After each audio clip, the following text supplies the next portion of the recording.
حدیث سے پاک میں آیا ہے کہ جو ذرے برابر بھی ایمان اپنے دل میں سلامت لے جائے گا اللہ اس کو بھی جنت عطا فرمائے. لیکن ایمان پہ خاتمہ ہونا آسان بات نہیں. اللہ جس پر خصوصی کرم کرے, اللہ کا جس پر خاص انعام ہو. کچھ لوگ تو ایسے بھی ہیں کہ دنیا نے جن کو ولی کہا, ولایت کی منزل پر لوگوں نے اس کو سمجھا, مرا تو کافر ہو کے مرا. کیا آپ کو نہیں پتا بلعام و باور بنی اسرائیل کا بہت بڑا ولی تھا, اسم اعظم جانتا تھا. اسم اعظم قرآن نے اس کو کیا مثال دی؟ کتے کی مثال دی. اس کی زبان سینے پہ لٹک گئی. اور بھی بہت بڑے بڑے تہجد گزار, عبادت گزار ہوئے ہیں, لیکن جب مرے تو کافر ہو کر مرے. اس لیے اپنی دعاؤں کا حصہ بنا لو کہ اللہ ہمارا خاتمہ ایمان پہ فرما. اللہ کی خفیہ تدبیر سے ڈرتے رہنا چاہیے. ایمان پر خاتمہ. بڑے بڑے نیک لوگ جب دنیا سے گئے, میں اگر آپ کو چھیڑتا تو بہت بات ہوتی, لیکن ایک بات آپ سے کہتا, ایمان پہ خاتمہ آسان نہیں ہے. جو غوث پاک روتے تھے یوں ہی نہیں روتے تھے, جو غریب نواز روتے تھے ایمان پہ خاتمے کے لیے یوں ہی نہیں روتے تھے.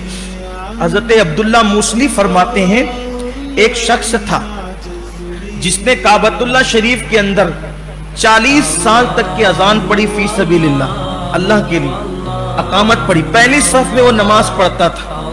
40 سال تک اذان دی, اقامت پڑھی, پہلی صف کا نمازی تھا. اتنا نیک تھا کہ لوگ اس سے دعائیں کرواتے. جب اس کی موت کا وقت قریب آیا تو اس نے کہا قرآن لاؤ. اس کی موت کا وقت قریب آیا, اس نے کہا قرآن لاؤ. تو لوگوں نے سوچا بڑا نیک ہے, قرآن پڑھے گا.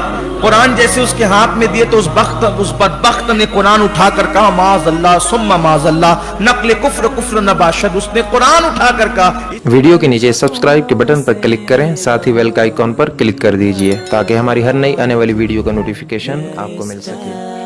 اس میں لکھا ہے سب غلط ہے, معاذ اللہ, لا الہ الا اللہ, استغفر اللہ. اور یہ کہا اور اسی حالت میں اس کی موت آ گئی. مر گیا, وہ اسی حالت میں مر گیا, اسی حالت میں مر گیا. اس کے گھر والوں سے پوچھا کہ یہ تو بہت نیک تھا, کچھ نہیں کرتا تھا, پھر اس کا یہ حال کیسے ہوا؟ کہا بڑا نیک تھا, واقعی کوئی گناہ نہیں تھا, اس میں بس ایک غلطی تھی کہ جب بھی کوئی عورت اس کے قریب سے گزرتی تو اس کو جھانکتا تھا, عورت پر نظر ڈالتا تھا. آپ مجھے بتائیں, پردے میں جانے والی عورت پر نظر ڈالتا تھا تو کعبے کا مؤذن ہو کر, کعبے کا پہلے صف کا نمازی ہو کر جب مرا تو کافر ہو کے مرا, تو جو لوگ بلو فلمیں دیکھتے ہیں ان کا ایمان پہ خاتمہ کیسے ہوگا؟ جو لوگ انٹرنیٹ پر یوٹیوب پہ بیٹھ کے پوری رات گندی چیزیں دیکھتے ہیں, ننگی عورتیں دیکھتے ہیں, ننگے ہیروں کو ناچتے دیکھتے ہیں, ان کا انجام کیا ہوگا؟ ہے ایمان پر خاتمے کی فکر؟ ہمیں تو یہ سبق پڑھا دیا گیا نا کہ اس کا چہرہ دیکھو جنت ملے گی, اس کا چہرہ دیکھو جنت ملے گی, اس کا چہرہ. یہ جو چہرے دکھا کر کے چیٹنگ بازیاں کر کے ہم جنت بانٹ رہے ہیں, تو جن کے چہرے دکھا کے جنت بانٹ لو, کیا وہ بھی جنت میں جائیں گے؟ خدا کے لیے اپنی قوم کے ساتھ ہم اتنا ظلم تو نہ کریں, اتنا ظلم تو نہ کریں. یقیناً چہروں کو دیکھنے سے بھی جنت مل سکتی ہے, اللہ چاہے تو دے سکتا ہے, لیکن ہم نے اتنا آسان کر دیا جنت کو. اتنی آسان نہیں ہے جنت جتنا ہم آسان کر رہے ہیں, اور اتنی مشکل بھی نہیں ہے جتنا لوگوں نے مشکل کر دیا ہے. اعتدال ہے. اب ذرا ایک بات اور سن لیں, میں آپ کو اپنے دل کے درد کے طور پہ کہتا ہوں. امام حسن مجتبی, یہ امام حسن امام حسین کے بھی پیر و مرشد ہیں. شاید اس اعتبار سے آپ نے ان کی زندگی نہیں پڑھی ہوگی. امام حسین کے پیر ہیں امام حسن, مرشد ہے امام. جب امام حسن حج کے لیے پیدل جاتے تھے تو ان کی خدمت کے لیے دو لوگ چلتے تھے.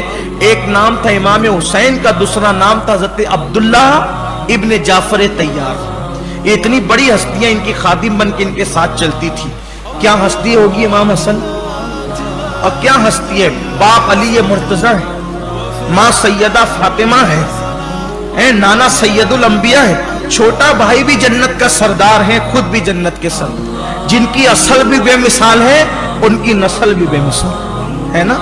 پیدا ہوتے ہی رسول اللہ نے جنتی جوانوں کا سردار کہہ دیا. کسی کے کان میں مؤذن اذان کہتا ہے, کسی کے کان میں امام اذان کہتا ہے. امام حسن اس جوان اور اس عظیم ہستی کا نام ہے جس کے کان میں اللہ کے رسول نے اذان پڑھی, جس کو لعاب چٹایا, اپنا شہد نہیں چٹایا. اور بچے پیدا ہوتے تو شہد چاٹتے ہیں, حضور نے اپنی زبان ان کے منہ میں دی.